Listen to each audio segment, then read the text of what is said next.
आज हम आपके सामने देश की वो बड़ी खबरें रखने जा रहे हैं जिन्हें देखकर बिकाऊ मीडिया के कैमरों को सांप सूंघ जाता है। जो सच आपसे छुपाया गया, जो खबरें फाइलों में दबा दी गईं, आज वो एक एक करके आपके सामने आएंगी। हम बिना किसी दबाव के, बिना किसी डर के सीधे आपको वो सच बताएंगे जो सत्ता के गलियारों में खलबली मचा रहा है। लेकिन बड़े अफसोस की बात है साथियों, इतनी मेहनत के बाद भी बहुत से भाई वीडियो तो देखते हैं पर लाइक और सब्सक्राइब नहीं करते। शायद उन्हें सच से डर लगता है। खैर, आपकी मर्जी। पर अगर आप सच के साथ खड़े हैं तो कमेंट में जय हिंद जरूर लिखिएगा और बताइएगा कि आप हमें किस शहर से देख रहे हैं। नजर डालते हैं आज की पहली और सबसे बड़ी खबर पर। सोशल मीडिया पर इन दिनों अरुण मलिक जी का एक वीडियो तेजी से वायरल हो रहा है, जिसमें वे मीडिया के सवालों का बड़े ही बेबाक अंदाज में जवाब देते नजर आ रहे हैं। और प्रधानमंत्री मोदी जी के बारे में सवाल किया तो अरुण मलिक जी भड़क गए। उन्होंने दो टूक शब्दों में कहा कि मोदी जी उनके प्रधानमंत्री नहीं हैं, बल्कि उनके लिए तो राहुल गांधी जी ही असली नेता हैं। अरुण मलिक जी ने वर्तमान सरकार पर गंभीर आरोप लगाते हुए बेरोजगारी और देश की संपत्तियों को बेचने जैसे मुद्दों पर तीखी प्रतिक्रिया दी है। गोदी मीडिया पर अरुण मलिक जी का ये प्रहार अब चर्चा का विषय बना हुआ है। आइए देखते हैं इस वायरल वीडियो की एक झलक। जैसे लोग देश का स्वास्थ्य बिगाड़ने का काम करते हैं। शट अप, मोदी को बोलो, देश का स्वास्थ्य खराब करने वाला ये मोदी सरकार है। मोदी के चाटुकार हो, मोदी मिलने से आए हो क्या? प्रधानमंत्री है। काहे का प्रधान आपका होगा, हमारा नहीं है प्रधानमंत्री। नहीं है मेरा प्रधान, नहीं, हमारे प्रधानमंत्री राहुल गांधी है। हर बच्चा, हर आदमी चाहता है राहुल गांधी आए, उनके हाथों में देश सुरक्षित है। मोदी देश को बेच रहा है, आगे बढ़ा रहा है। आपको रोजगार दिया 2 करोड़ 15 लाख। पवन श्रीवास्तव जी का एक वीडियो चर्चा का केंद्र बना हुआ है, जिसमें वे मीडिया की निष्पक्षता पर बेहद कड़े सवाल उठाते नजर आ रहे हैं।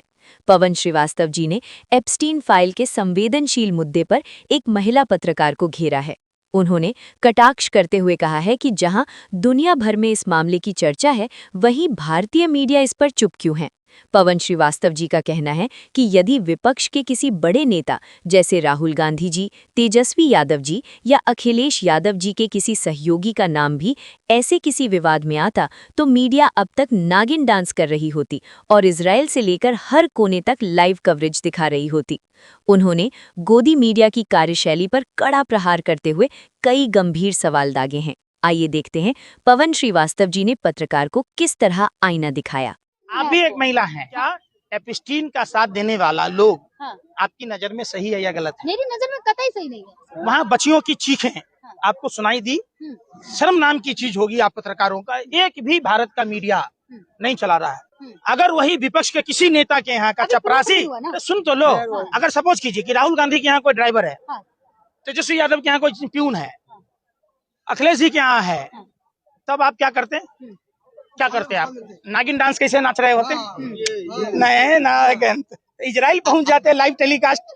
ऐसा हो सकता था कहीं आइलैंड पर भी पहुंच जाते आप। लेकिन पप्पा का नाम आया है तो क्या कहोगे अनभक्त गोदी मीडिया के पत्रकारों? आज की सबसे बड़ी खबर जेफरी एप्स्टीन के पैराडाइज आइलैंड को लेकर एक ऐसा खुलासा हुआ है जिसने पूरी दुनिया को झकझोर कर रख दिया है। जांचकर्ताओं को जेफरी एप्स्टीन के पीडोफाइल आइलैंड यानी लिटिल सेंट जेम्स से जुड़े कुछ ऐसे इनवॉइस और दस्तावेज मिले हैं जो रोंगटे खड़े कर देने वाले हैं। इन दस्तावेजों के अनुसार एप्स्टीन ने उस छोटे से द्वीप के लिए 1500 लीटर सल्फ्यूरिक एसिड का ऑर्डर दिया था।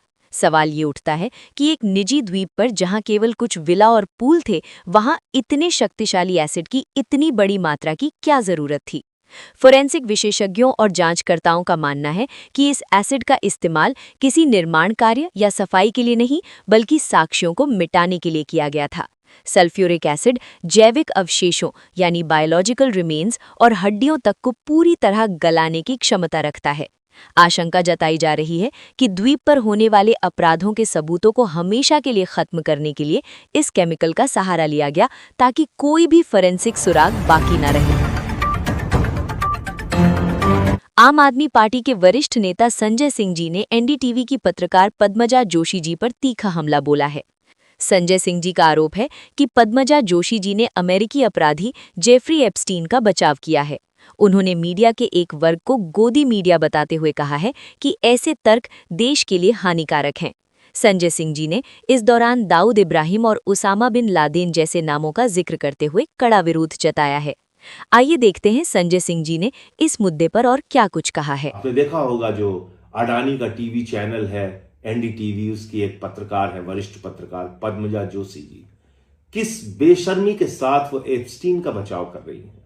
वो कह रही हैं एप्स्टीन भले ही बच्चियों का शोषण करता था, भले ही बलात्कारी था, भले ही गुनहगार था, भले ही ऐसी खबरें आ रही हैं कि वहां इंसानों के मांस खाए जाते थे, लेकिन बावजूद इसके वो पावर ब्रोकर था।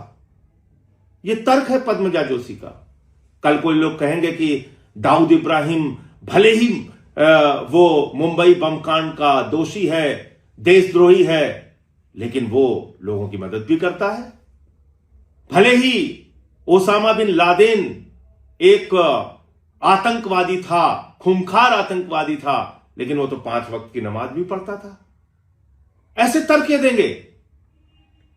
इस देश को बर्बाद करने में बहुत बड़ी भूमिका होती है।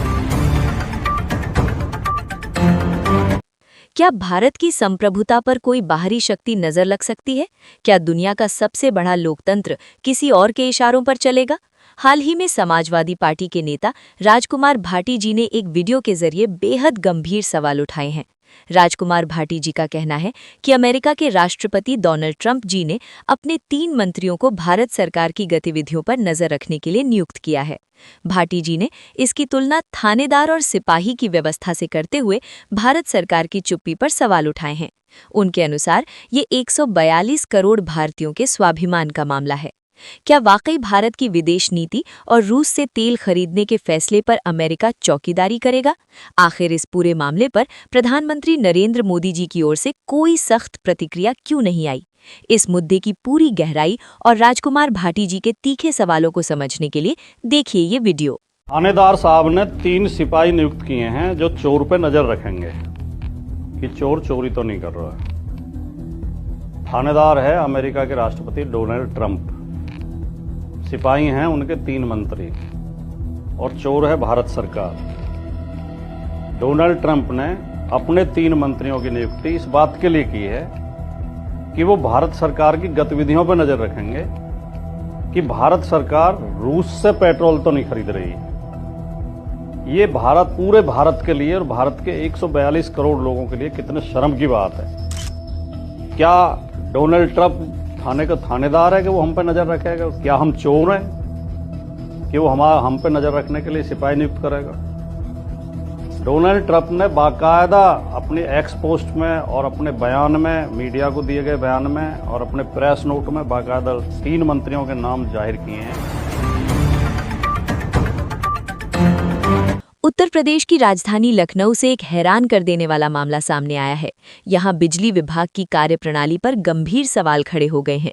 मामला तब गर्मा गया जब बिजली विभाग की टीम बिना किसी पूर्व सूचना के भारी संख्या में पुलिस बल और कर्मचारियों के साथ एक घर में दाखिल हो गई।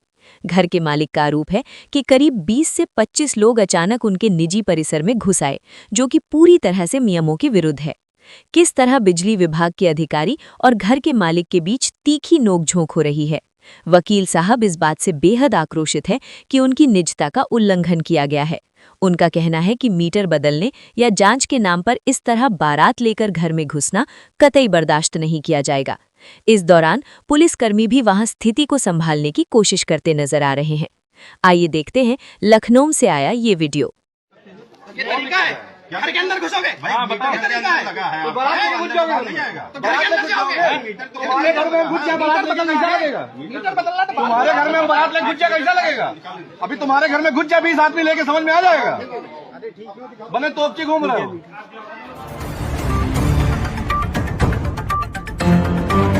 आज के आधुनिक दौर में जहां हम समानता की बात करते हैं, वहीं जमीनी हकीकत कुछ और ही बयां करती है। हाल ही में एक युवा कार्यकर्ता ने गांवों में व्याप्त जातिगत भेदभाव और दलित समाज की स्थिति पर गंभीर सवाल उठाए हैं। उनके अनुसार आज भी कई गांवों में दलितों के लिए मोहल्ले, रास्ते और यहां तक कि शमशान भी अलग रखे गए हैं। उन्होंने इस बात पर भी जोर दिया कि समाज में आज भी दलितों को संबोधित करने का तरीका अपमानजनक है और जातिगत शब्दों का प्रयोग उन्हें नीचा दिखाने के लिए किया जाता है। दलितों के सम्मान में अब युवा पीढ़ी मैदान में उतर आई है और इस भेदभाव को खत्म करने की पुरजोर मांग कर रही है। आखिर कब तक समाज में ये दोहरापन चलता रहेगा? देखिए इस युवा कार्यकर्ता का क्या कहना है। गांव के अंदर आपने देखा होगा कि मोहल्ले अलग बनाए गए हैं, दलितों के रास्ते अलग हैं, दलितों के शमशान अलग हैं और दलितों का कारोबार अलग है। तो गांव के अंदर अभी भी बोला जाता है, जा भाई नाइके को बुला के ला, वो करके आएगा कुम्हार को बुला के ला। जो बोलने का टोन है, जो बोलने का अपमानित वाला शब्द है, वो जातिवाद है। गृह मंत्री अमित शाह जी ने एक ऐसा बयान दिया है जिसने विपक्षी दल में खलबली मचा दी है। दावे तो बहुत हुए, लेकिन जब अमित शाह जी ने मंच से आंकड़ों की फाइल खोली तो हर कोई सन्न रह गया। शाह जी ने राहुल गांधी जी का नाम लेकर कुछ ऐसे सवाल पूछे हैं जिनका जवाब शायद कांग्रेस के पास भी नहीं है। क्या वाकई किसानों का बजट महज एक छलावा था? क्या एमएसपी के नाम पर केवल राजनीति की बिसात बिछाई गई? देखिए इस रिपोर्ट में। इस देश की पार्लियामेंट में कांग्रेस के शहजादे राहुल गांधी किसानों की बात करते हैं। मैं आज उनको कहना चाहता हूं कि आपने किसानों का कितना अनाज खरीदा था? 10 साल यूपीए सरकार के, मनमोहन सरकार के और 10 साल नरेंद्र मोदी सरकार के, हमने आपसे 15 गुना ज्यादा अनाज एमएसपी पर किसानों से खरीदने का काम किया। आपके समय में किसानों का बजट मात्र 26,000 करोड़ था और मोदी जी के समय में किसानों का बजट 26,000 करोड़ से बढ़ाकर 1,29,000 करोड़ करने का काम नरेंद्र मोदी। तो ये थी आज की बड़ी खबरें। इन खबरों पर आपकी क्या राय है, हमें कमेंट बॉक्स में ज़रूर बताएं। अगर आपको हमारी ये रिपोर्ट पसंद आई हो तो द सच्ची न्यूज़ चैनल को सब्सक्राइब करना ना भूलें, ताकि देश और दुनिया की हर सच्ची खबर आप तक सबसे पहले पहुंचे। कल फिर मिलेंगे नई अपडेट्स के साथ। तब तक के लिए नमस्कार।